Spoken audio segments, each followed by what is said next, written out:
Irmãos, nós estamos neste início de ano fazendo algumas meditações na palavra de Deus no livro dos Salmos. Nós estamos preparando, com a graça de Deus, uma nova série de exposição em um dos livros da Escritura Sagrada. Mas enquanto nós preparamos isso, neste mês de janeiro, nós temos ido a ouvir a palavra de Deus no livro dos Salmos. E o salmo de hoje é o salmo de número 95. Então, peço os irmãos, por favor, que abram a sua Bíblia no salmo de número 95, para nós ouvirmos a voz de Deus em sua palavra. E Deus só nos fala exclusivamente em sua palavra. É por meio dela que nós ouvimos a sua voz objetiva e que nos abençoa subjetivamente em nosso coração pela iluminação do Espírito. Então, vamos ao salmo de número 95, e nós faremos a leitura. Eu peço aos irmãos que acompanhem atentamente a leitura do salmo 95, para que, posteriormente à leitura, nós façamos a exposição, e Deus nos ajude a aplicar as verdades desse salmo à nossa mente e ao nosso coração. Veja o que o salmista diz, irmãos: vinde, cantemos ao Senhor com júbilo, celebremos o rochedo da nossa salvação, saiamos ao seu encontro com ações de graças, vitoriemo-lo com salmos, porque o Senhor é o Deus supremo e o grande Rei acima de todos os deuses. Nas suas mãos estão as profundezas da terra, e as alturas dos montes lhe pertencem. Dele é o mar, pois ele o fez, obra de suas mãos, os continentes. Vinde, adoremos e prostremo-nos, ajoelhemo-nos diante do Senhor que nos criou. Ele é o nosso Deus, e nós, povo do seu pasto e ovelhas de sua mão. Hoje, se ouvides a sua voz, não endureçais o coração como em Meribá, como no dia de Massá, no deserto, quando vossos pais me tentaram, pondo-me à prova, não obstante terem visto as minhas obras. Durante 40 anos estive desgostado com essa geração e disse: é povo de coração transviado, não conhece os meus caminhos. Por isso jurei na minha ira, não entrarão no meu descanso.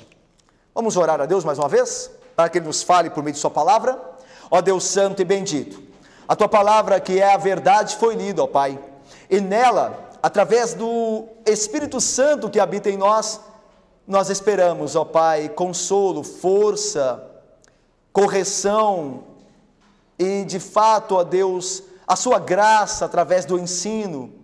Por isso, ó Deus, nós te rogamos que o Espírito Santo ilumine-nos enquanto nós meditamos em sua palavra, enquanto ela nos é pregada e proclamada, e que Cristo Jesus seja glorificado em nossa vida, segundo o seu poder e graça. Em nome de Cristo nós oramos. Com perdão dos pecados nós o fazemos. Amém. Meus irmãos, este salmo, ele não possui autor identificado. Como outros salmos, ele de fato não nos diz quem que é o seu autor. Alguns teólogos entendem, alguns estudiosos do livro dos Salmos entendem que o Salmo 95 pode ter sido escrito por um sacerdote, por alguém que conduzia o povo à adoração. E por que nós podemos conjecturar estas coisas? Porque o salmo começa com um convite à adoração. Olha o versículo de número 1, o verso de número 1. Vinde, cantemos ao Senhor. Nós sabemos que os sacerdotes eram responsáveis pela adoração, juntamente com os levitas. Talvez um desses oficiais tenham de fato escrito o Salmo 95. Mas isto é apenas uma conjectura. Nós não sabemos de fato o autor. E é interessante que os escritores da Bíblia falam um pouco de si mesmos e às vezes nem se apresentam. Porque o que importa de fato na Bíblia é o que se é falado acerca de Deus e não propriamente, em primeiro lugar, o que é do homem. Portanto, o salmista começa o seu salmo sem se apresentar. Mas este salmo, ele tem uma, de fato, bênção em si, quando nós o vemos juntamente com o salmo posterior, o salmo que vem logo em seguida, o Salmo 96. É interessante, meus irmãos, que às vezes nós entendemos que o livro dos Salmos é um apanhado de cânticos que não tem conexão nenhuma. Muitas vezes se entende os salmos assim, não é? São salmos que você pode pensar eles, cada um por si, e eles não dependem do contexto. Como em outros livros da Bíblia, nós entendemos que dependam do contexto, mas nós não devemos ler os salmos assim. Os salmos dependem dos salmos anteriores e posteriores. Eles têm muito a ver com o contexto. A maneira que os salmos foram colocados aqui na Bíblia, na palavra de Deus, também é da vontade de Deus que estejam assim, desta maneira. Então, se o Salmo 95 vem antes do Salmo 96, Deus tem um motivo para isso. Mas comparando os dois, nós vemos coisas singulares e belas. Vejam só, por exemplo, meus irmãos, no Salmo 95, a igreja de Deus é conclamada o louvor e a adoração de Deus na igreja. Tanto que o Salmo diz, olha, nós somos o povo do seu pasto e rebanho do seu pastoreio. A adoração que acontece no Salmo 95 é uma adoração da igreja. É uma adoração do povo de Deus, o rebanho do Senhor, diante dele, que o louva e que o adora. O Salmo 96 é diferente. O Salmo 96 também fala de adoração. Só que a adoração acontece agora como testemunho às nações, não propriamente dentro da igreja, mas agora fora dela. E é interessante pensar nisso. Nós nos reunimos aqui domingo para adorarmos a Deus como o povo do seu pasto e rebanho do seu pastoreio, mas nossa adoração e nosso louvor não se limita ao templo. Mas durante a semana nós devemos proclamar os feitos de Deus, as virtudes daquele que nos salvou, diante dos homens, diante dos gentios. E é isso que acontece no Salmo 96. Olha o Salmo 96, diz aí, cantai ao Senhor, fala de adoração. Agora veja o verso 3, anunciai entre as nações, veja, e entre todos os povos. Olha o verso 7, tributai ao Senhor, ó famílias dos povos. Verso 10, dizei entre as nações, reina o Senhor. Olha que interessante. No Salmo 96, nós adoramos a Deus e louvamos o povo da igreja, o seu rebanho, dentro da igreja, na união da assembleia. Agora, no Salmo 96, nós saímos para proclamar a grandeza de Deus entre as nações, entre os gentios, entre os nossos colegas de trabalho, de faculdade, de escola, de vizinhança. Então, os salmos devem ser vistos como algo conjunto. Muitos do contexto dos salmos, de salmos anteriores e posteriores, nos ajudam a entender o salmo que nós temos diante de nós.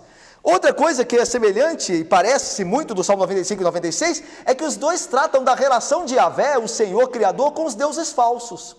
Por exemplo, vejam aí comigo, meus irmãos, no Salmo de número 95, no verso 3, fala dos falsos deuses. Olha aí, porque o Senhor é o Deus supremo, o grande Deus acima de todos os deuses.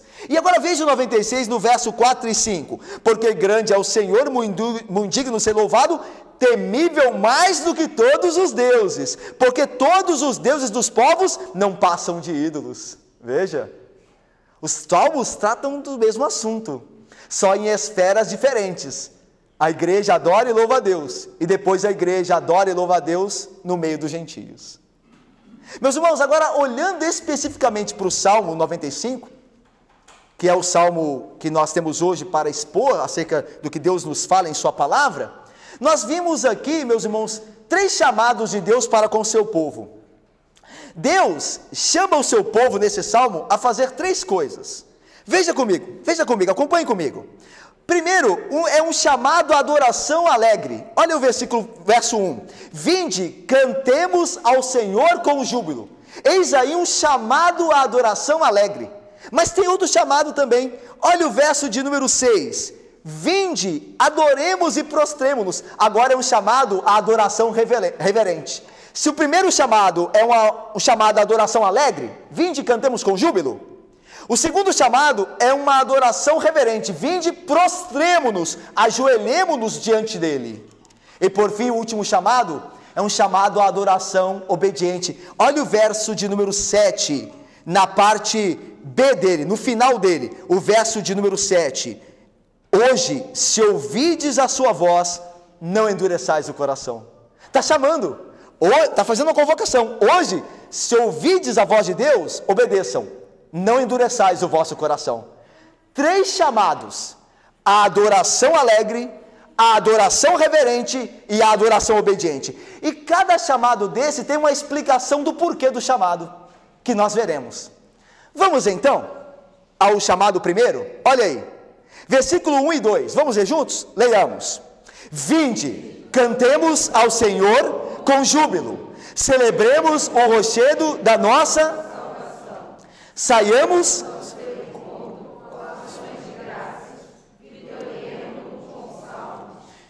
O salmo começa com o primeiro convite: vinde, cantemos ao Senhor com júbilo. Daí a ideia de que talvez, como nós falamos anteriormente, o salmo pode ter sido composto por um levita ou um sacerdote, que chama a assembleia à adoração comunitária, à adoração conjunta.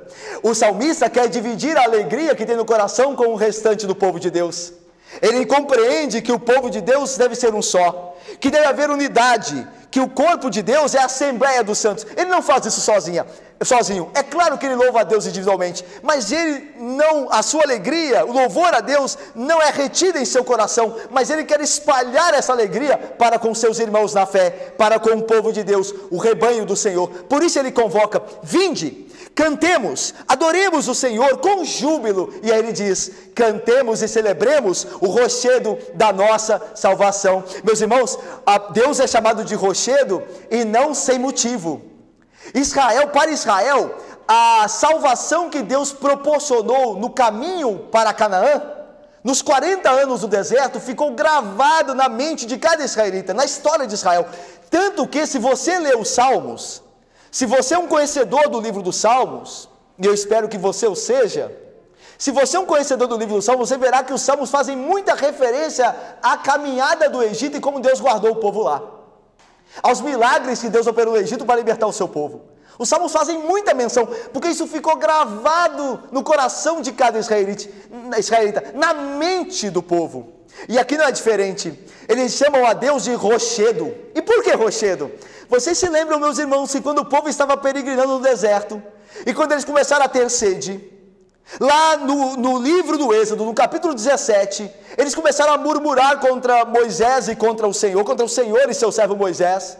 E então Deus disse: Moisés, bata na rocha, e da rocha sairá água, e o povo beberá. Daí então a experiência de Israel, na compreensão do salmista inspirado e crente, é que Deus é o rochedo. A água brotou, de fato, ou a rocha melhor, brotou água dela, porque Deus operou esse milagre. Ele salvou o seu povo, ali naquele dia em Refidim, em Êxodo 17. Por isso Deus tem o título de rochedo. Quando estávamos prestes a morrer na secura do deserto, o nosso rochedo, que é Deus, nos trouxe salvação. Essa é a ideia. Até porque nós podemos entender que é uma menção aqui ao rochedo lá de Êxodo 17, porque essa história, esse acontecimento será referido novamente no Salmo, nesse Salmo aqui, quando diz assim: não sejam como os vossos pais, que no dia de Meribá, em Massá no deserto, me provaram. Meribá e Massá eram os locais onde o povo teve sede, e Deus saciou a sede deles com a rocha saindo água. A ideia do rochedo é: Deus é confiável e ativo. Quando nós estávamos para morrer, Ele nos deu vida, Ele é o nosso rochedo. Veja, a conclamação e o convite ainda continua: saiamos ao seu encontro, com ações de graças, vitoriemo-lo com salmos. Eu me lembro de uma pregação que eu ouvi ainda novo, eu era adolescente, eu não me esqueço, quando o pregador falava deste salmo, e ele disse uma coisa que eu não esqueci. Ele disse o seguinte: que nós devemos ir à casa de Deus já com ações de graças no coração. Veja, não é errado, irmãos, longe disso, nós vimos a igreja procurando dela sairmos alegres, mas ao mesmo tempo, alguma coisa há de errado conosco quando nós vamos à igreja sempre forçados, sempre desanimados. Veja, eu disse: saiamos ao seu encontro, e a ideia aqui do israelita é ir a Jerusalém, porque em Jerusalém está o templo. Daí a ideia: saiamos ao seu encontro, porque o templo representa a presença de Deus no meio do seu povo. Lembram-se? O tabernáculo, posteriormente o templo. Então diz: saiamos ao seu encontro. A ideia de o povo unindo-se a ir em Jerusalém, em caravana a Jerusalém. Mas a ideia é: façamos isso, saiamos com ações de graça. A ideia não é chegar lá para dar ações de graças. A ideia é de que o que nos move a igreja deve ser as ações de graças. O que nos estar aqui não é porque sempre nós necessitamos de algo, é porque nós já temos tudo. Não é porque nós precisamos de alguma coisa, Deus precisa endireitar a minha vida nesse aspecto e naquele outro, mas porque Ele já fez tudo em Cristo. Então nós saímos ao encontro de Deus com ações de graça já, irmão. Nós não viemos, embora Deus nos dê, nós não viemos primeiramente para receber algo, embora Ele graciosamente nos dê, quando nós estamos reunidos na presença dEle. Ele derrama a sua bênção quando o seu povo está reunido, como diz o Salmo 133. Mas nós viemos aqui hoje para agradecer o que Ele já tem feito por nós. Saiamos ao seu encontro com ações de graças, diz o Salmo. Vitoriemo-lo com salmos. A ideia é cantemos aquele que foi vitorioso. Uma referência novamente à destruição do Egito, a condução a Canaã, o vencer dos povos em Canaã. Lembra de Josué? Como o povo de Deus, pelo poder de Deus, subjugou aquela terra. Vitoriemo-lo com salmos. Cantemos a sua vitória. Por quê? Lembra que cada convite tem uma explicação? Olha a explicação nos versos de 3 a 5. Porque o Senhor é o Deus supremo. Por que eu estou chamando vocês a louvarem a Deus? Por que eu estou chamando vocês a exaltarem o rochedo da salvação, da nossa salvação? Porque o Senhor é o Deus supremo e o grande Rei acima de todos os deuses. Nas suas mãos estão as profundezas da terra, e as alturas dos montes lhe pertencem. Dele é o mar, pois ele o fez, obra de suas mãos, os continentes. Meus irmãos, o salmista faz o primeiro chamado, a adoração alegre, jubilosa, e explica o porquê. Ele diz, porque o Senhor Deus é o supremo Deus e grande Rei acima de todos os deuses. Quando o salmista cita os deuses aqui, meus irmãos, ele não está querendo pressupor a existência de outros deuses, mas ele está fazendo aqui, amparado pela imaginação humana que crê que existam outros deuses, aqueles que nada são, que não existem, aos quais os homens dão o nome de deuses, mas o Senhor é supremo sobre eles. Os ídolos nada são, sequer existem, mas os homens os chamam de deuses, mas o Senhor é acima de todos eles. E ele continua dizendo, nas suas mãos estão as profundezas da terra, e as alturas dos montes lhe pertencem. Dele é o mar, pois ele o fez, obra das suas mãos os continentes. É interessante que naquela época, as divindades, que nada eram, não existiam, mas os homens gostavam de criar divindades para si. As divindades, a elas eram dadas cada esfera da criação. Por exemplo, o salmista diz, nas suas mãos estão as profundezas da terra. Os pagãos, os amonitas, criam que as profundezas da terra pertenciam ao deus chamado Moloque. Ele era o dono das profundezas da terra, este Deus chamado Moloque. A ele pertencia as profundezas da terra. É como hoje se crê, por exemplo, que o inferno pertence ao diabo. De certa forma, o paganismo continua, com nomes diferentes, mas e às vezes, infelizmente, muitos crentes creem que o inferno pertence ao diabo, que Deus governa o céu, enquanto o diabo governa a terra e o inferno. Mas nada disso, irmãos. Deus governa tudo, tudo é dele. As profundezas da terra, o inferno pertencem a Deus. Tanto que o nosso Senhor Jesus Cristo diz assim, então o rei dirá, o rei que é ele mesmo, dirá também aos que estiverem à sua esquerda, aqueles que não creram nele, apartai-vos de mim, malditos, para o fogo eterno, uma referência ao inferno.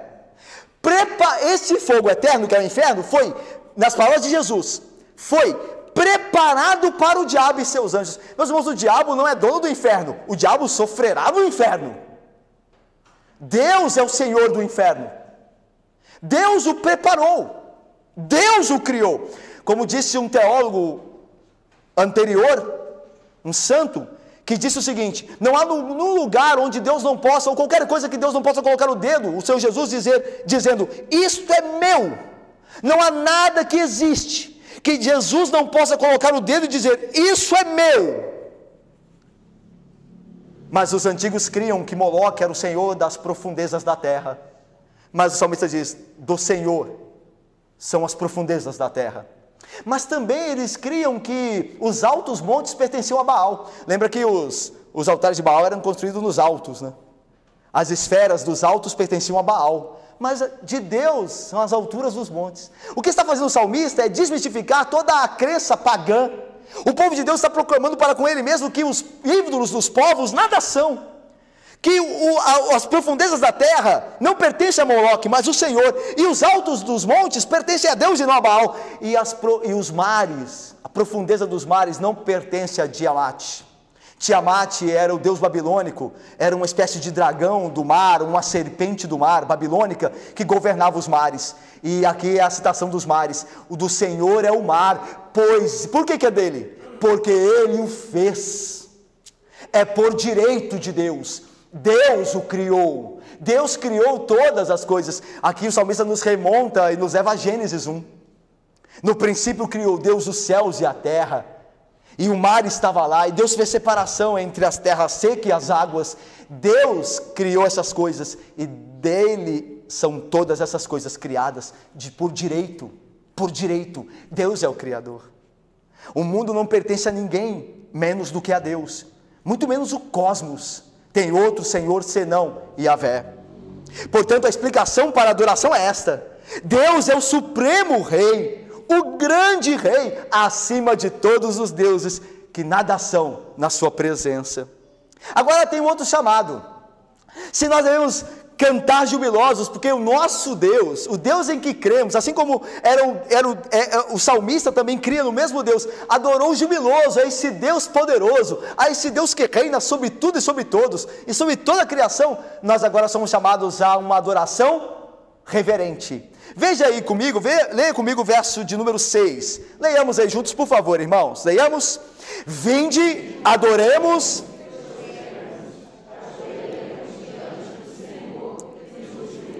Meus irmãos, não é preciso nós examinarmos muito à luz da Bíblia que temos como prostremo-nos, ajoelhemo-nos, traz a ideia de reverência, de alguém que está diante de uma autoridade, de um rei majestoso, e que deve se submeter a este rei. E aqui o salmista usa uma figura de linguagem que nos deixa bem claros e certos acerca da reverência com a qual nós devemos adorar a Deus. É interessante, né? Ao mesmo tempo que a adoração pressupõe alegria e júbilo, pressupõe também reverência. A gente acha que essas coisas não tem como andar juntas, né? Se o culto é reverente, ele não pode ser alegre. E para ser alegre não pode ser reverente. Mas na Bíblia não. Na Bíblia essas coisas andam juntas. Eu costumo, meus irmãos, nós costumamos lembrar, por exemplo, de momentos alegres e ao mesmo tempo reverentes, que se todos nós aqui não passamos, se Deus quiser, passaremos. A graça do bom Deus. Por exemplo, o dia do casamento. O dia do nosso casamento é um dia alegre, não? Pelo menos deveria ser, não? Vai casar lá com a esposa que ama, com o noivo que cuida, que zela. É o dia mais alegre depois da conversão a Cristo, a coisa mais importante que nos acontece. A nossa união à outra carne, a uma mulher ou a um homem, num casamento heterossexual. Mas ao mesmo tempo que há essa alegria, o casamento geralmente é um lugar, uma hora reverente. As pessoas não estão lá dando cambalhotas, nada disso. Estão lá esperando, o noivo está lá esperando a noiva, naquele processual, naquele ritual, mas o coração dele pula de alegria, mas há reverência. Veja como as duas coisas podem muito bem andar juntas, e andam nas nossas experiências diárias, mas os irreverentes, aqueles que são desavisados ou avisados e rebeldes, querem dizer que no culto não pode haver reverência, porque nós temos que estar alegres diante de Deus. A alegria bíblica pressupõe reverência. Eu me alegro pelo cuidado do meu pai, mas ao mesmo tempo eu respeito o meu pai. Mas eu me alegro nele, eu tenho alegria da companhia dele, mas eu respeito, ok? Na Bíblia essas coisas andam juntas. Cantemos, vinde, cantemos com júbilo, mas vinde, ajoelhemo-nos, prostremo-nos diante dele, reverência. Meus irmãos, Deus de fato criou um povo para si, Veja agora a explicação para a reverência e a adoração reverente diante de Deus, no versículo de número 7, na parte primeira dele. Ele é o nosso Deus. Por que nós devemos estar sempre reverentes diante dele? Do Deus que nos criou. Ele é o nosso Deus e nós povo do seu pasto e ovelhas da sua mão. É interessante que esse início do versículo 7, ou do verso 7, nos ajuda a entender a ideia de ele nos criou no final do verso 6. Olha aí o final do verso 6. Ajoelhemos-nos diante do Senhor, que nos criou. A ideia aqui, meus irmãos, não é a criação da humanidade, da raça humana, embora Deus tenha criado a raça humana. Nós vimos hoje na leitura de Atos, lembra? Que Paulo diz, de um só fez toda a raça humana, de Adão. Deus criou a raça humana, mas esse criar aqui não tem a ver com aquele milagre, aquela obra da criação da raça humana. Tem a ver com criar um povo para si. Tem a ver com trazer pecadores para si e criar para ele um povo redimido. Essa é a ideia. Lembra que o Salmo 95, a igreja está adorando. É no Salmo 96 que a igreja vai sair para os gentios. Aí poderia ali falar, olha, ele nos criou todas as coisas, todos os homens são criaturas de Deus. Mas dentro da igreja, a ideia de criar aqui não é propriamente criar um ser humano, mas criar um povo que é o seu rebanho. Um povo é que ele apacenta, que dá de comer no seu pasto. Essa é a ideia.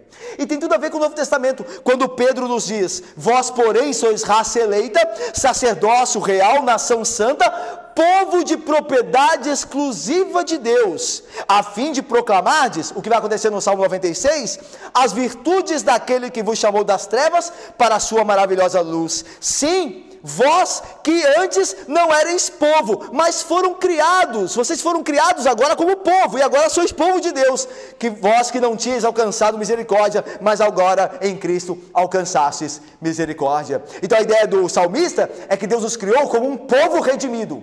Ele em Cristo nos perdoou os pecados, nos purificou e está nos santificando para criar para Ele um povo exclusivamente seu. É isso que Ele está fazendo, está criando um povo que lhe pertence, um povo que se parece com o seu Filho. Daí a ideia de redenção. Ele está nos redimindo, nos levando à imagem novamente da qual nós caímos, a imagem de Cristo.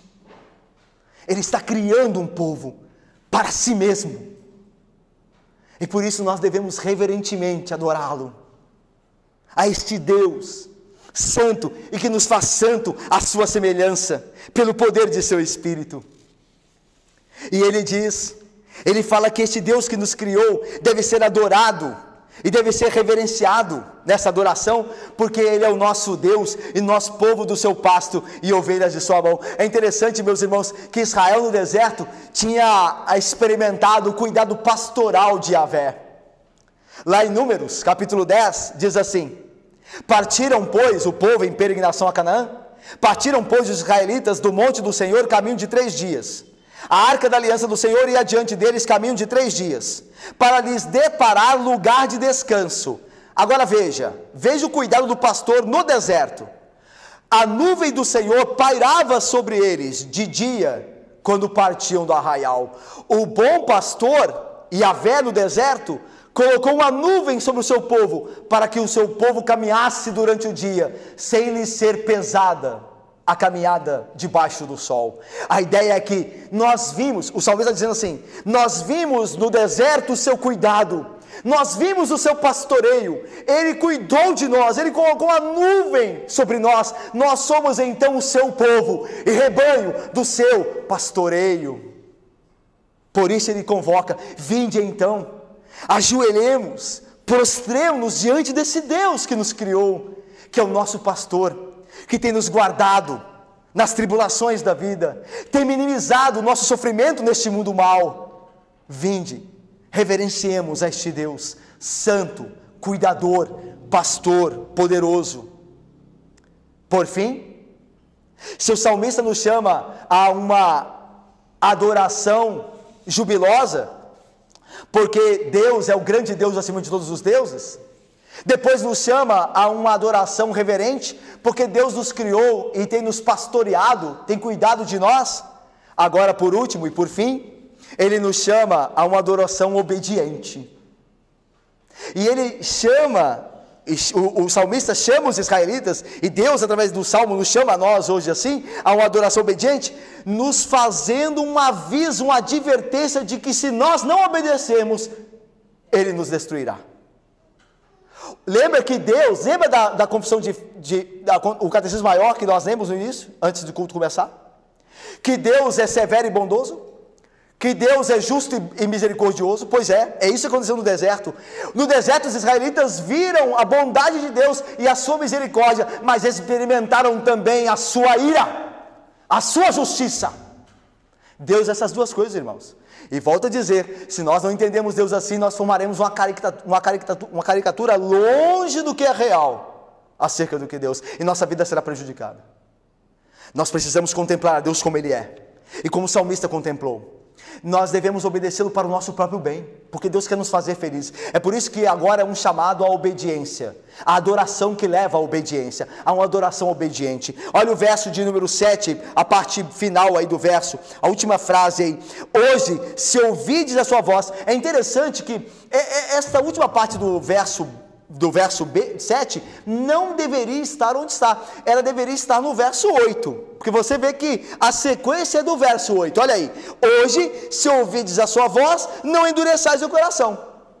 Então aí há uma divisão, que a nossa tradução aqui é prejudicada, porque nessa divisão de números ela não ajuda muito bem, mas a ideia é de que há outro convite aqui, há outro chamado agora a adoração obediente. Hoje, se ouvides a voz de Deus, ou obedeçais, não endureceis o vosso coração, ou não endurecendo o vosso coração.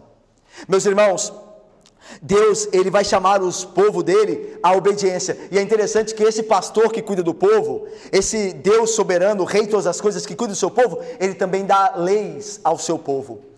Deus não deu leis a ninguém, deu a sua lei ao seu povo. Olha o que diz o Salmo de número 147: mostra a sua palavra a Jacó, e as suas leis e os seus preceitos a Israel. Agora veja, não fez assim a nenhuma outra nação. Deus mostrou a sua lei a Jacó e os seus preceitos a Israel, e não se revelou em termos de leis a nenhuma outra nação. Todas elas, as outras nações, ignoram os seus preceitos. Continua o salmista. O Senhor, meus irmãos, que é o Criador, que é o pastor, o qual nós devemos adorar com júbilo e com reverência, é o Senhor que nos deu leis para serem obedecidas. A adoração não exclui obediência, muito pelo contrário. Nós adoramos a Deus por meio da nossa obediência, confiados na graça e poder de Cristo, que opera em nós, para que nós vivamos segundo a vontade de Deus. E aqui Deus faz uma advertência ao seu povo, mas veja, essa ameaça, e é ameaça mesmo o nome, tá? Não tenham medo não. Essa ameaça que Deus faz é para o bem de Israel, é para o bem de seu povo. Deus não deseja destruí-los, é por isso que Deus ameaça antes. Se Deus desejasse destruir, Deus não ameaçaria, Ele simplesmente destruiria. Mas Deus ameaça antes para que o homem acorde, saia do seu estado de torpeza e reconsidere os seus caminhos. É por isso que Deus avisa antes, porque Deus é bondoso, mas ao mesmo tempo é justo. E o que Deus faz aqui é relembrar o passado dos pais do deserto, os pais dos israelitas, que pereceram por incredulidade, por não obediência a Deus, e para que o povo dele não faça igualmente o mesmo, e não tenha a mesma consequência. Olha só como ele faz isso, no versículo de número 8, ele vai explicar por que nós devemos obedecer a Deus, a esse chamado da adoração obediente. Olha a explicação, lembra que cada parte tem uma explicação, né? Essa aqui também. Olha o versículo 8 até o versículo 11. Não endureçais o coração como em Meribá, como no dia de Massá, no deserto, quando vossos pais me tentaram pondo-me à prova, não obstante terem visto as minhas obras. Durante 40 anos estive desgostado com essa geração e disse: é povo de coração transviado, não conhece os meus caminhos. Por isso jurei na minha ira, não entrarão no meu descanso. Deus vai agora adverti-los, através das palavras do salmista, ao povo de Israel, à sua assembleia, ao seu rebanho, para que não endureça o seu coração, como fizeram os pais antigos do deserto, aquela geração que saiu do Egito. Geração essa tal que toda caiu morta no deserto, com exceção de Caleb e Josué. Lá em Meribá e Massá, e as palavras Meribá e Massá significam contenda, disputa. Lá em Meribá e Massá significam contenda, disputa. demanda judicial. Eles se revoltaram contra Deus, eles provaram a Deus, eles se rebelaram, foram ingratos, provocaram, a ideia é, provocaram a Deus, reclamando do sustento divino, e Deus os destruiu. Aí, interessante que Deus diz assim, lá em Massá e Meribá, no deserto, vossos pais me tentaram, pondo-me à prova, a ideia de me provocaram, não obstante terem visto as minhas obras. A ideia é de que Deus havia julgado o Egito, meus irmãos, com obras portentosas, milagres maravilhosos. Aquele povo viu o mar vermelho se abrindo diante dos seus olhos, atravessaram com um pé enxuto, e quando os cavaleiros do Egito entraram pela brecha que se abriu no mar vermelho, foram engolidos pelo mar e destruídos. Deus deu as cordonizes, a carne para que eles comessem, e o pão do céu, o maná. Eles provaram das obras de Deus, não obstante a isso, provocaram a Deus. A ideia é o seguinte, eles passaram meses, anos, dos 40 anos, sendo abençoados por Deus, mas a qualquer sinal de insatisfação, em algum ponto eles reclamavam de Deus. Essa é a ideia. Ano após ano Deus os sustentava com milagres, mas era simplesmente um momento de insatisfação, faltava alguma coisa, eles começavam a jogar a língua e a despencar a língua contra os céus, murmurando contra Deus. Essa é a ideia que o salmista diz, os seus pais me provocaram, não obstante terem visto as minhas obras. Eles deviam ter confiado em mim, eles não confiaram. A mesma coisa fizeram os fariseus diante de Jesus. Deus também foi rejeitado no seu Filho, como Israel rejeitou aqui no deserto. Jesus Cristo também foi rejeitado. É por isso que é impossível que o homem aceite a Cristo sem que o Espírito atue. Se o Espírito não nos salvar, se o Espírito não iluminar os olhos do nosso coração, nós rejeitaremos a Cristo sempre. Eles fizeram uma vez no deserto e fizeram novamente quando estavam diante do Cristo. Com quantos sinais e maravilhas Cristo deu evidências da sua divindade, eles mesmo assim não creram, queriam matá-lo. Ressuscitou Lázaro, o qual depois de ressurreto comia com ele na casa de Marta e Maria, e o texto de João diz que eles vendo isso procuravam um meio de dar fim à vida de Cristo. Mesmo com tantas evidências, o coração maldoso daqueles homens teimava em crer, em se submeter. Veja o versículo 10, eles caíram no desgosto de Deus por isso. Durante 40 anos, que foram os anos da peregrinação no deserto, estive desgostado com essa geração, e disse, é povo de coração transviado, não conhece os meus caminhos. É interessante, Israel não conhecia os caminhos de Deus, meus irmãos? Alguém poderia se levantar e dizer e protestar, claro que conheciam. De quem veio a lei? De Israel. Moisés é o legislador. Moisés os tirou do Egito, ele era o legislador. Deus lhes deu ao povo as tábuas da lei. Não conheciam a lei? Não conheciam os mandamentos? Não conheciam os caminhos? Josué lembrou aquele povo os caminhos antes de entrar em Canaã, juntamente na companhia daquele a quem servia Moisés. E aquele povo não conhecia? Não conhecia, irmãos. Segundo a Bíblia, não conheciam. Sabe por quê? Porque conhecer a Deus e os seus caminhos é andar por eles. Nós não conheceremos a Deus, muito menos os seus caminhos, a não ser que nós nos moldemos à sua vontade. Quando nós começarmos a obedecer à vontade de Deus, pelo poder dele que opera em nós, então nós conheceremos a Deus e o seu poder. Fora desta situação, não há conhecimento de Deus. Lembra do que João o apóstolo disse? Que aquele que diz estar em Cristo, deve andar assim como ele andou. Uma coisa é conhecer o caminho na teoria, outra coisa é andar por ele. Por isso, por fim, o homem que não anda no caminho do Senhor, não conhece ao Senhor. Por isso aquele povo não conhecia a Deus, embora houvesse ouvido falar muito acerca de Yahvé, mas não o conheciam intimamente, não tinham relação com Cristo, com o Messias, com Deus Yahvé, bendito. É um povo de coração transviado, tanto que o escritor dos Hebreus diz, e usa o exemplo para advertência nossa, ele diz assim, não foi contra este povo que Deus se rebelou, e não ficou Deus indignado por 40 anos contra esse povo, e não foi contra os que pecaram, cujos cadáveres caíram no deserto, que Deus operou o juízo, e contra quem jurou que não entrariam em seu descanso, senão contra os que foram desobedientes. Vemos, pois, que essa geração toda não pôde entrar por causa de sua incredulidade. É impressionante, irmãos, Deus leva a sério tanto os seus mandamentos, numa época de tanta libertinagem, né, que até nas igrejas evangélicas, e Deus tem misericórdia de nós somos falhos também, Deus nos guarde, mas até mesmo nas igrejas evangélicas nós temos ouvido que Deus é o Deus da graça, que se você não vive na lei não tem problema. Esse Deus é diferente da Bíblia, irmãos. O Deus da Bíblia ama a sua lei. O Deus da Bíblia veio em Cristo cumprir a lei. Jesus disse, eu não vim revogar a lei, vim para cumpri-la. E aquele que crê nele deve andar assim como ele andou. E Jesus Cristo diz mais, aquele que tem os meus mandamentos, olha o que Jesus diz, aquele que tem os meus mandamentos e os guarda, este é o que me ama. É um mandamento importante hoje?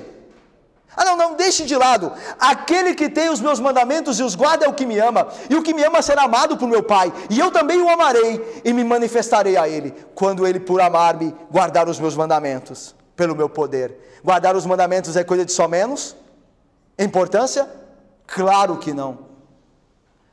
Deus se importa tanto com a sua lei, que destruiu uma geração caiu morta do deserto, porque não cumpriram a lei dele, uma geração. Aí eu acho que eu posso viver descumprindo a lei de Deus, que nada vai acontecer comigo. Deus destruiu uma geração inteira, uma geração caiu morta no deserto, porque não cumpriu com a lei de Deus. Agora eu acho, na minha insignificância, que eu posso viver do jeito que eu bem entender, que tudo vai dar certo.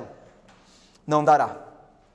Porque Deus jurou na sua ira, que aqueles que rejeitam a sua graça, o seu cuidado, as suas bênçãos, como Israel rejeitou, esses serão destruídos, não entrarão no seu descanso. É o último versículo aí, verso de número 11.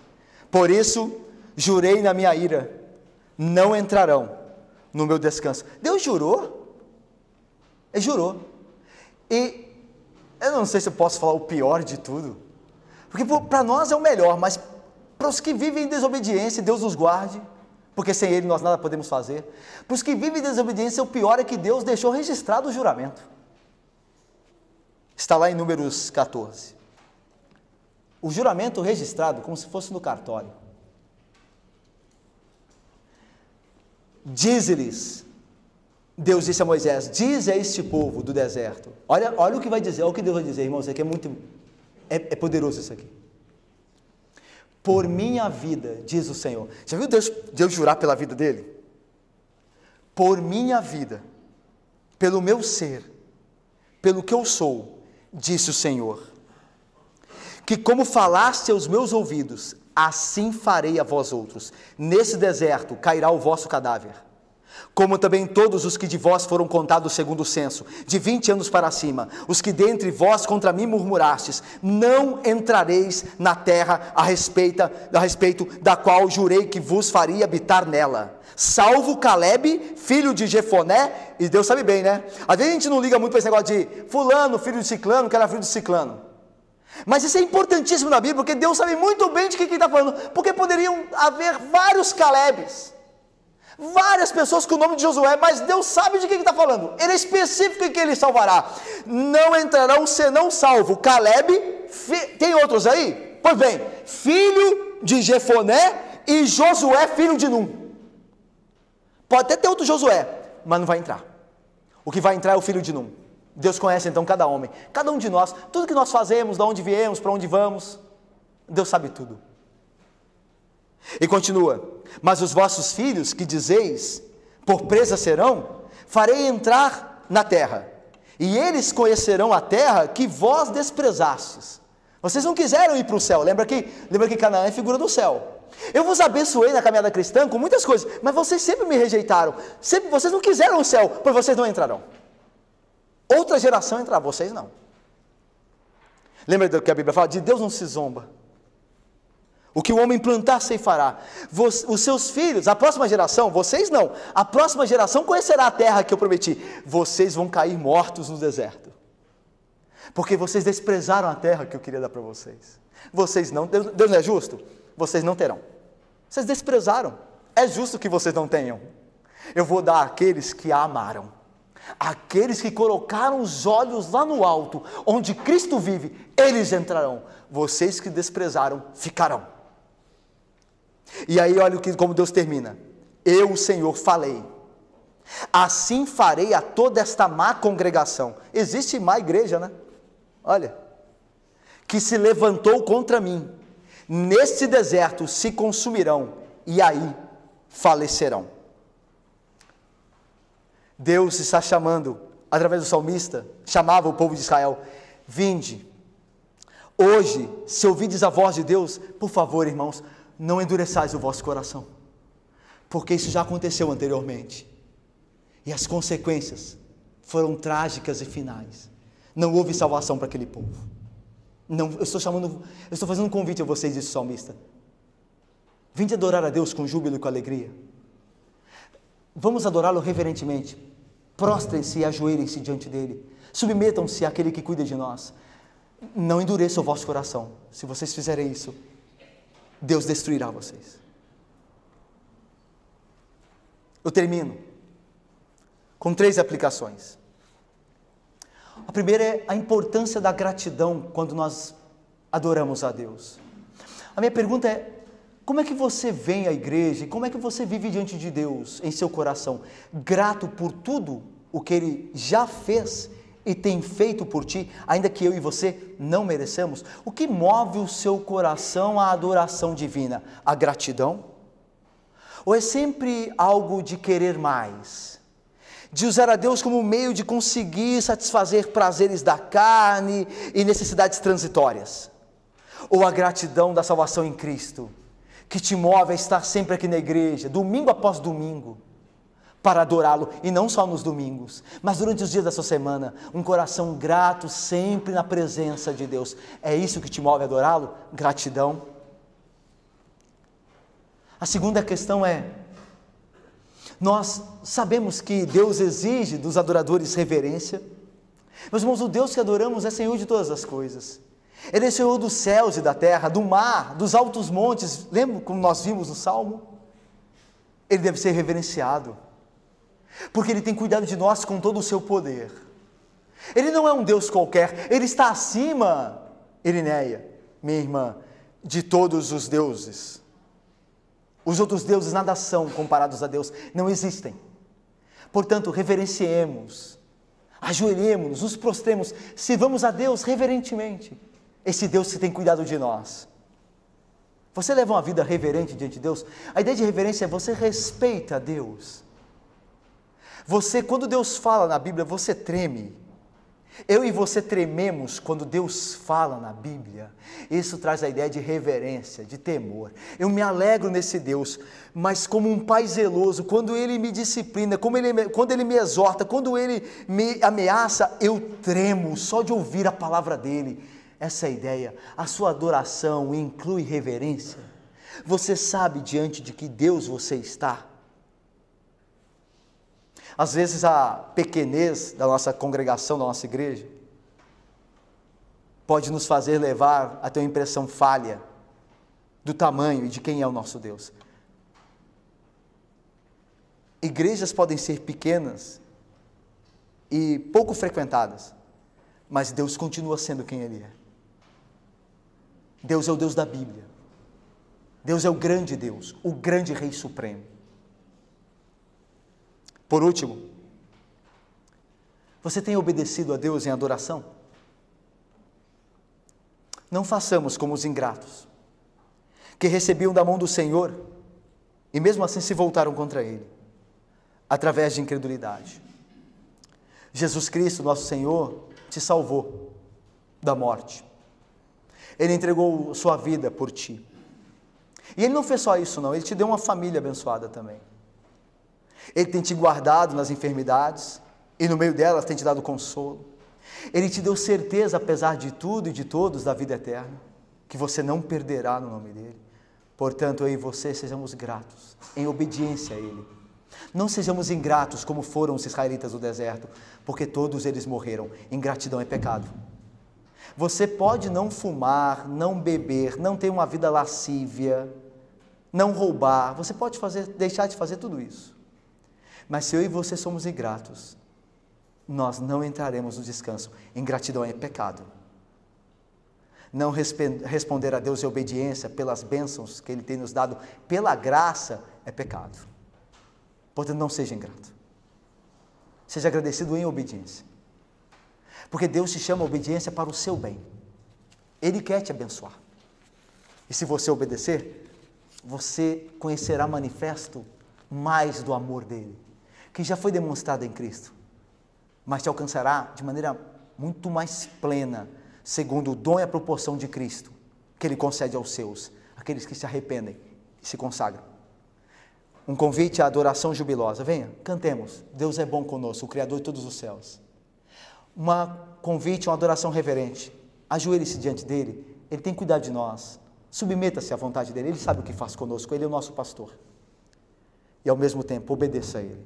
Os que não fizeram foram destruídos. Que Deus nos abençoe, irmãos, e nos guarde. Amém.